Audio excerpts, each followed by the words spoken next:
Welcome to RCR Wireless here at Mobile World Congress. I'm Amor Schaffman, and with me is Derek Peterson from Boingo Wireless. Thank you again for joining us. Thank you. Good to be here. So let's talk about small cell and DAS and what's going on, because here I was just talking to a couple of the carriers. Big issues, the Internet of Things, lots of data going everywhere, data analytics, video. Oh my God, we're going to have 4K and 8K coming across the networks. We've got to offload. So DAS and a small cell is going to be the way to do it. What is your company doing in this area? I love you hearing that you're saying everybody wants to offload, because it's important for us, right? We operate small cells. We've been operating them for 10 plus years, and we do everything from DAS to Wi-Fi, and we're getting into the other small cell technologies, LTE small cells, and we'll continue to put out whatever is needed for the venue to be able to provide better connections in their locations. So you're venue specific. Can you give you some examples? Are you just stadiums, universities, hospitals? Can you give us some ideas about this? all of the above. So you'll find us in stadiums, and you'll find us at universities, providing DAS networks as well as Wi-Fi. And then, of course, everybody knows Boingo for airport. So we've got a very strong footprint in the airport area.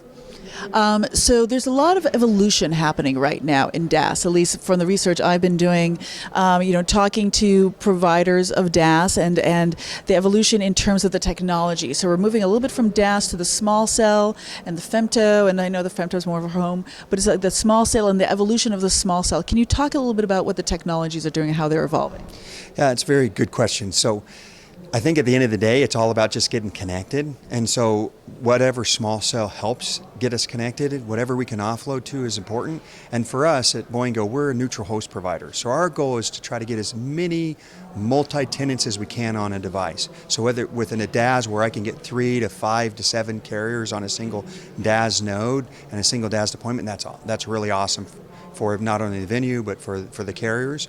And also for Wi-Fi, again, I can put multiple people on it. With some of the latest technology coming out with some of the small cells where I can put 2 or 3 different LTE antennas inside of a single device along with Wi-Fi, that's going to give us yet another opportunity to be able to really expand out and provide better small cell coverage.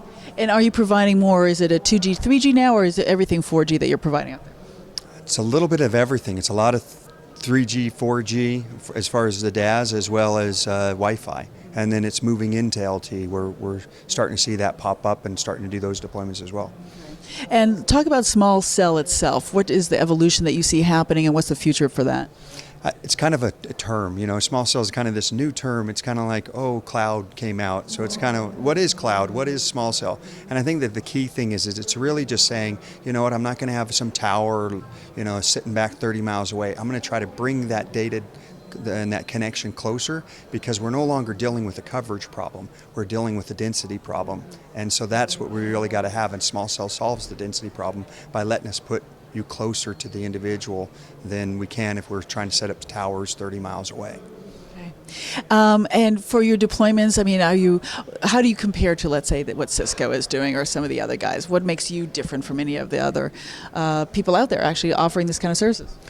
Really, for us, it's about being neutral hosts. So what we bring in is we are trying to sit there and bring all the parties together, the carriers, the venues, the providers of the equipment like the Ciscos. We're trying to bring them all together and then be able to provide a neutral host managed solution that can end up meeting everybody's needs.